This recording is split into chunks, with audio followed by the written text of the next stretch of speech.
wife and I acquired a $100 million net worth by the time we were age 32. And as a result of that, we had very different views and perspectives on money and happiness. And I was recently interviewed in a 2-hour-long podcast with Graham Stephan, and he asked questions about it. And from what I understand, a lot of people shared and talked about this particular section of the podcast. And so we chose to cut this out and give it to you in the next 11 minutes. And if you don't know who I am, my name is Alex Hormozi. I own acquisition.com. It's a portfolio of companies. So enjoy the video. Welcome to Mozi Nation, and I'll see you on the other side. I mean, a lot of people used to get on me about like, you need more work-life balance, like blah, blah, blah, blah, blah. And it's just like, I just like, you have one life and they are your terms and no one else's terms. And we optimize typically for the things that we enjoy doing. And like, if you have more stimulus from working than you do from not working, then like work. And then if you feel like at some point you have traded off something that you don't want to trade off for, then you can adjust.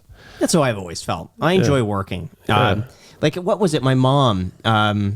So we have like a wedding to go to on the day after my birthday. Yeah. So we were talking about, we have to fly up on my birthday. She's like, oh, we could do this on your birthday. This. And I was like, no, I just want to work. She's like, no, but it's your birthday. You shouldn't have to work. And I was like, I want to work. Yeah. That's all I want to do. I just want to work. Even Santa Monica, my birthday. I was like, the only thing I want to do today is work. That was it. Just wanted to work. I mean, everybody wants to, they're like, man, do something you love and you'll never work another day in your life. But like, it's just because everyone has this really poor definition of work. But like, if you have accomplished that, which obviously you have, like, you're just living. Yeah. And like what you do in life. So I'll rewind something really quickly, which is like 2021, I did nothing. So like I owned all the companies, pounded out a lot of cash flow, and I did nothing. And it was a very miserable year for me because I tried to spend the money that I was making and I couldn't. Like, it was just not even really a possibility.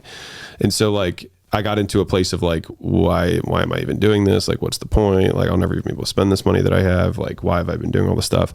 And in starting acquisition.com, or at least making that the sole focus now again, and being able to build all the infrastructure, hire the teams and all the stuff that we're doing on that side of the business, like, I have so much joy getting back into the game because I feel like I've been kind of like in a super high leverage position for like an extended period of time.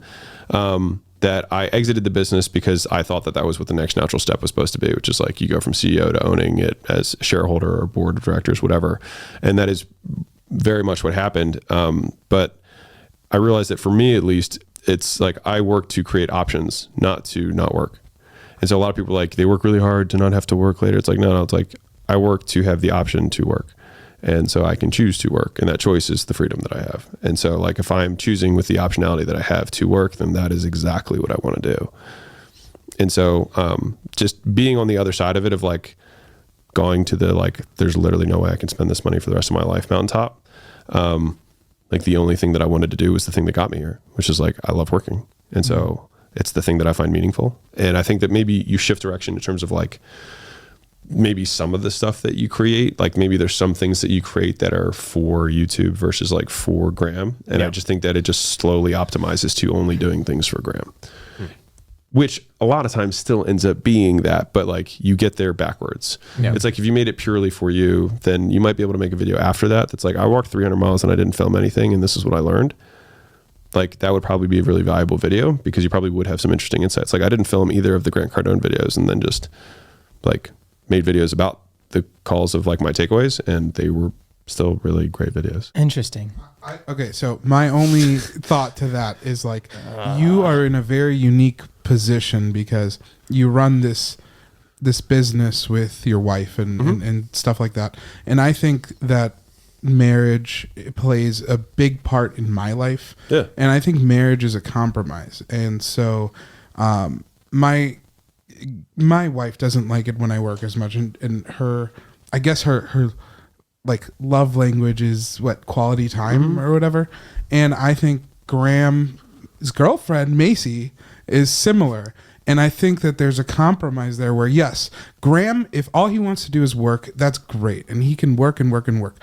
But I think that marriage, a successful marriage, is truly a compromise. And if it turns out that, like this is really good. I have like so many thoughts right now. Yeah, it's stimulating conversation, and I think everybody's in a unique position because, definitely like there's you could say, well, I'm gonna grind away now so that I don't have to work in the future and we can spend time together. Or you can kind of balance and live in the now and live in the future. But I think everybody's kind of in a unique position. But I think that part of your life is always going to be a compromise to some sort of extent. So I think it's a belief that you choose to define it that way.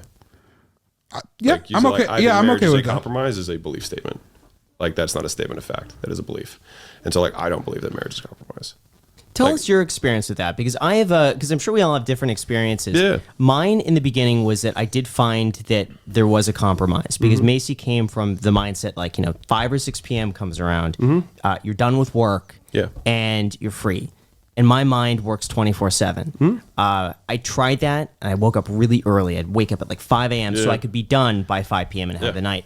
And that worked for actually quite a while, because I actually found I was so productive in those morning hours that I could be done by 5 and be like, oh, wow, this is great.